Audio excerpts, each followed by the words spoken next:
Piagam Madinah. Madinah Al-Munawwarah artinya adalah kota bercahaya. Penyebutan ini berasal dari masa hijrah Nabi Muhammad dan para sahabat. Era sebelum kenabian adalah masa kegelapan yang kemudian tercerahkan atau bercahaya oleh datangnya Rasul Allah yang membawa kebenaran ilahiyah. Penyebutan lainnya yang juga sangat populer adalah Madinah Ar-Rasul yang artinya kota Rasul.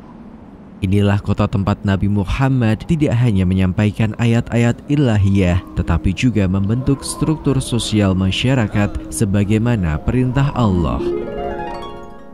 Madinah atau Yathrib telah ditempati setidaknya dari 1500 tahun sebelum hijrah. Inilah kota terpenting ketiga di daratan Hijaz Arabia pada masa klasik. Kota utama atau yang terpenting di Hijaz adalah Mekah, kota yang tidak hanya menjadi pusat perekonomian namun juga kebudayaan dan spiritual Arabia dengan keberadaan Ka'bah. Setelah Mekah, Thaif memainkan peran sebagai kota terpenting kedua Hijaz. Kota berada di ketinggian 6.000 meter dari permukaan laut. Thaif merupakan tempat utama peristirahatan musim panas para bangsawan Mekah dari masa lalu hingga sekarang. Para ahli sejarah Arab klasik mengatakan bahwa Thaif merupakan gambaran terdekat tentang surga. Tanah yang subur dengan pepohonan yang lebat, pertanian berkembang baik dengan hasil cukup melimpah seperti semangka, pisang, ara, anggur, kenari, persik, delima, serta madu. Dan kota terpenting lainnya adalah Yathrib yang kemudian lebih dikenal sebagai Madinah. Sebuah kota yang menjadi jalur rempah-rempah antara Yaman hingga Syria. Yathrib adalah oasis dalam arti yang sebenarnya. Tanahnya sangat cocok untuk tanaman kurma. Hal itulah yang membuat pertanian Yathrib sangat makmur dengan kurma sebagai hasil utamanya. Selama ratusan tahun, Yathrib adalah pusat pertanian kurma paling besar di seluruh penjuru Arabia. Menjelang peristiwa hijrah, penduduk utama Yathrib adalah bangsa Arab yang terbagi dalam suku Aus dan suku Khosraj. Dua suku yang telah terlibat perang dalam kurun waktu 100 tahun sebelum hijrah. Selain bangsa Arab, Yathrib juga dihuni oleh beberapa klan Yahudi. 3 klan Yahudi terbesar adalah Bani Nadir, Bani Quraidah, dan Bani Qainuqa. Tidak diketahui dengan pasti awal mula keberadaan klan Yahudi di Yathrib. Namun sebagian besar merupakan imigran dari Yerusalem setelah kota itu dijatuhkan oleh Kekaisaran Romawi. Yathrib memulai masa-masa damai ketika hijrahnya Nabi Muhammad dan para sahabatnya. Perang ratusan tahun antara suku Aus dan suku Khosraj berhasil dihentikan. Awal perdamaian ini tercapai bahkan sebelum Nabi Muhammad berhijrah. Namun, sekedar perdamaian saja tidak cukup untuk menjaga keberlangsungan Yathrib. Nabi Muhammad SAW merasa perlu membuat konstitusi yang bersifat mengikat semua elemen masyarakat. Karena itulah, setelah kerukunan antar umat berhasil diterapkan oleh Nabi Muhammad, beliau merumuskan sebuah konstitusi. Sebuah negara yang ideal harus memiliki landasan hukum yang mengikat semua penduduknya. Landasan hukum ini dan lebih dikenal sebagai konstitusi merupakan aturan main yang harus dilaksanakan oleh semua pihak dalam lingkup negara. Melanggar aturan main ini, maka individu maupun kelompok yang terlibat akan mendapatkan sanksi baik secara sosial maupun hukum. Nabi Muhammad merumuskan sebuah konstitusi yang disepakati oleh seluruh elemen Yathrib. Konstitusi itu bernama Piagam Madinah. Bagaimanapun juga, stabilitas sosial politik Yathrib yang baru saja dicapai masih rentan dengan berbagai situasi tidak terduga.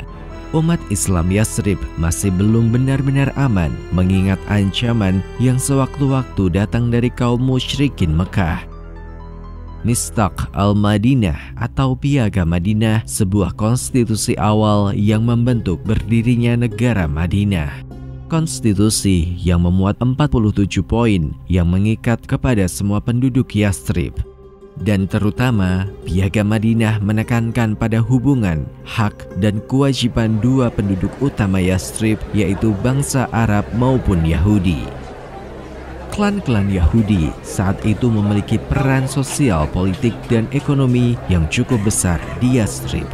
Hal tersebut terlihat dalam keterlibatan mereka dalam perang suku Aus dan Khosraj. Ketika Piagam Madinah dirumuskan, jumlah umat Islam di Yathrib belum mendominasi. Berdasarkan sensus yang dilakukan, jumlah Muslim Madinah yang mencapai 1.500 jiwa masih minoritas. Yathrib saat itu memiliki jumlah penduduk yang mencapai 10.000 jiwa. Dari total populasi itu, terdapat 4.000 jiwa kaum Yahudi, dan 4.500 lainnya adalah bangsa Arab penyembah berhala. Beberapa ahli sejarah Islam berpendapat bahwa Piagam Madinah dirumuskan 2 kali, yaitu pada masa awal hijrah dan sesudah Perang Badar. Para ahli sejarah Arab klasik kemudian menyatukan 2 rumusan ini. Piagam ini selanjutnya menjadi konstitusi Madinah dalam tahun-tahun berikutnya. Rumusan Piagam Madinah yang menyangkut hubungan dengan Yahudi, baik mengenai hak dan kewajiban mereka, ditulis pada masa awal atau sebelum terjadinya Perang Badar. Pada rumusan kedua atau setelah terjadinya Perang Badar, isi Piagam Madinah lebih pada mengelola hubungan antara kaum Ansor dan kaum Muhajirin. Dan secara umum, isi Piagam Madinah mengacu pada pola hubungan masyarakat dalam lingkup negara. Pada salah satu poin disebutkan, masyarakat Yahudi Bani Auf adalah satu umat dengan orang-orang beriman. Masyarakat Yahudi bebas melaksanakan agama mereka dan kaum Muslim pun demikian. Bahwa tidak seorang pun di antara mereka yang boleh keluar kecuali atas izin Nabi Muhammad. Teks ini menunjukkan bahwa selama kaum Yahudi mematuhi perjanjian, maka mereka dianggap sebagai satu umat dalam konteks bernegara. Setelah Perang Badar, beberapa klan Yahudi seperti An-Nadhir, Qainuqa, dan Quraidah terpaksa diperangi karena melanggar Piagam Madinah. Dalam hubungan kaum Ansor dengan kaum Muhajirin, pada salah satu poin disebutkan, kaum Muslim baik dari Mekah maupun yang bermukim di Yathrib serta yang mengikut dan menyusul mereka dalam berjuang bersama adalah satu umat. Teks ini dimaksudkan untuk kesatuan umat Islam, baik yang masuk Islam sejak awal maupun yang belakangan. Hal ini kelak dibuktikan dengan beberapa tokoh Quraisy masuk Islam pasca Perang Khandaq dan Fathu Mekah. Namun, dengan cepat mereka mendapatkan posisi penting. Beberapa di antara mereka adalah Amir bin Ash, Khalid bin Walid, dan Yazid bin Abu Sufyan.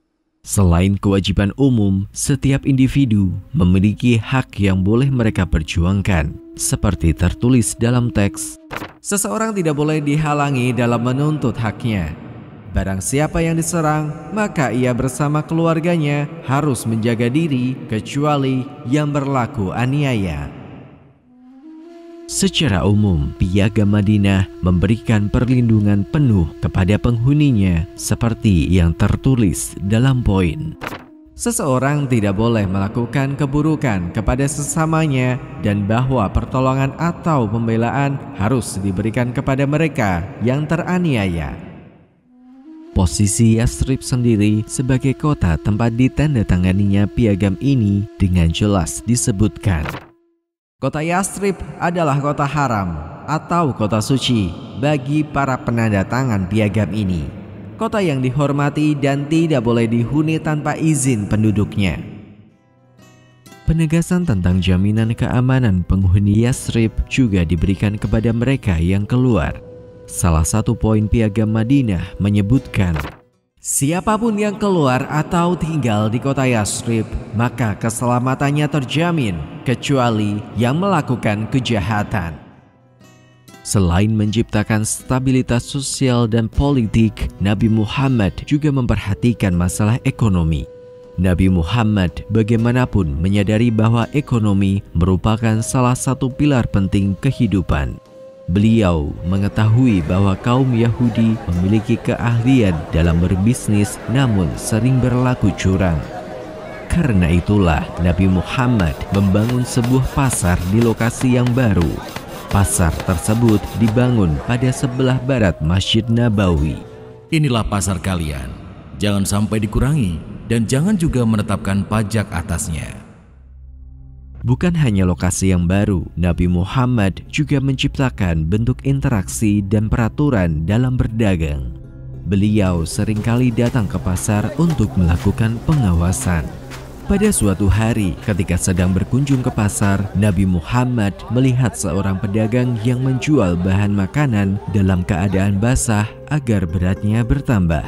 Nabi Muhammad pun kemudian bersabda, "Siapa yang menipu kami, maka dia bukan golongan kami."